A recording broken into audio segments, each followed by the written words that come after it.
தமிழ்நாடு காவல்துறையை போற்றுதலுக்குரிய காவல்துறையாக மாற்றிய மாண்புமிகு மக்களின் முதல்வர் திரு ஐயா ஸ்டாலின் அவர்களின் ஆட்சியில் தற்போது சட்ட ஒழுங்கு சிறப்பாக பேணி காத்து வரப்பட்டுள்ளது.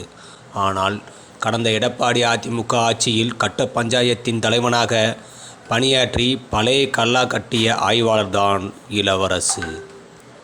காளையார்கோவில் காவல் நிலையத்திலிருந்து மாதமானால் மாத வருமானம் மட்டும் 30 லட்சம் ரூபாய்க்கு மேல் கல்லா கட்டியவர்தான் இந்த ஆய்வாளர் இளவரசு. கொரோனா காலத்தில் டாஸ்மாக் விற்பனையாளராக சட்டவிரோதமான மதுபான வகைகளை அரசு வாகனத்தில் ஏற்றி புலியடி தம்பத்தில் புரோக்கர்களை நியமித்து சாராயம் விற்றவர்தான் இந்த ஆய்வாளர் இளவரசு.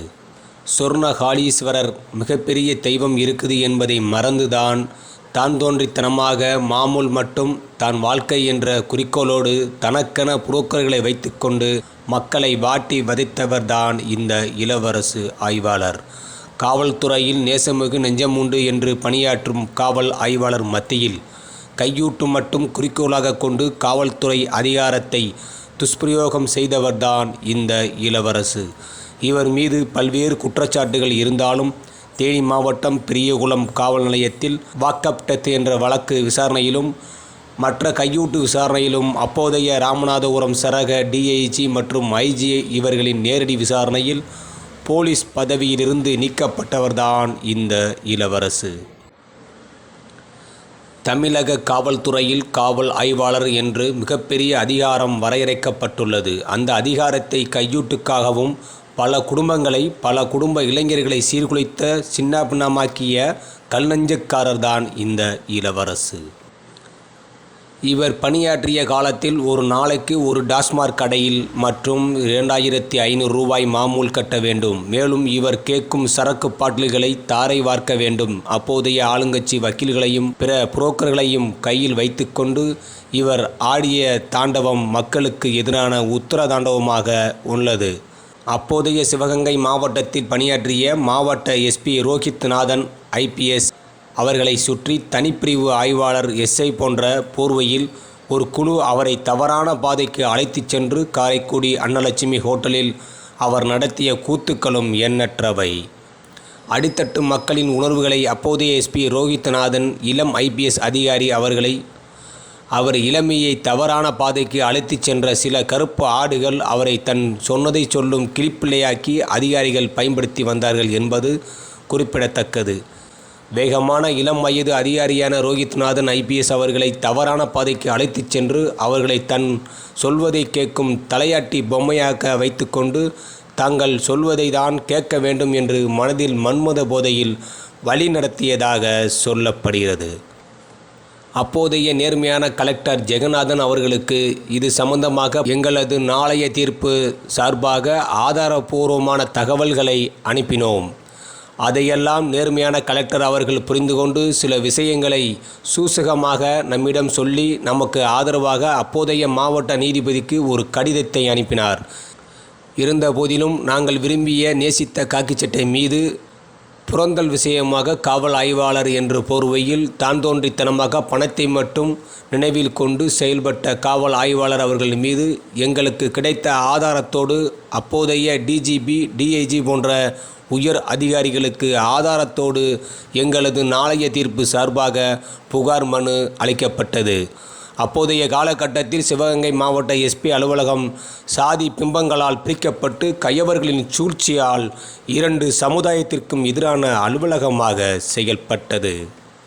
இதனை தமக்கு சாதகமாக பயன்படுத்தி கொண்ட ஆய்வாளர் இளவரசு அவர்கள் சில தில்லாலங்கடி வேலைகளை செய்து இன்று ஒட்டுமொத்த காவல்துறையும் தலைகுனிந்து நிற்கும் அவலநிலைக்கு ஏற்படுத்தியது இளவரசுதான் என சொல்லப்படுகிறது. இவரின் வசூல் வேட்டையால் ஒட்டுமொத்த காளையார்கோவில் காவல்துறைக்கும் களங்கத்தை ஏற்படுத்தி சென்றவர்தான் இந்த இளவரசு. காளையார்கோவில் சொர்ணகாளீஸ்வரர் ஆலயத்தில் எத்தனையோ பாதிக்கப்பட்ட மக்கள் இந்த இளவரசு மீது மண்ணை வாரி இறைத்த கதையும் இன்று வரை காட்சியில்தான் நிகழ்ந்து கொண்டிருக்கிறது. இளவரசு அமைத்து வைத்த மேடையில் அதற்கு பிறகு வந்த அத்தனை ஆய்வாளர்களும் அவர் அமைத்த கட்டமைப்புகளுக்குள்ளேயே கட்ட பஞ்சாயத்து செய்து வருகிறார்கள். ஆனால் இன்று அதற்கு மாறாக நேர்மையான உண்மையான மக்களுக்கான ஆய்வாளர்கள் கிடைத்திருக்கிறார். ஆடிவேல் என்ற பெயருக்கு அத்தனை ரவுடிகளும் ஆட்டம் கொண்டிருக்கிறார்கள் என்று காளையார்கோவில் ஆடிவேல் என்ற காவல் ஆய்வாளர் அவர்களால் காக்கும் தெய்வம் எல்லை சாமியாக மக்கள் மனதில் வென்றாகிவிட்டது.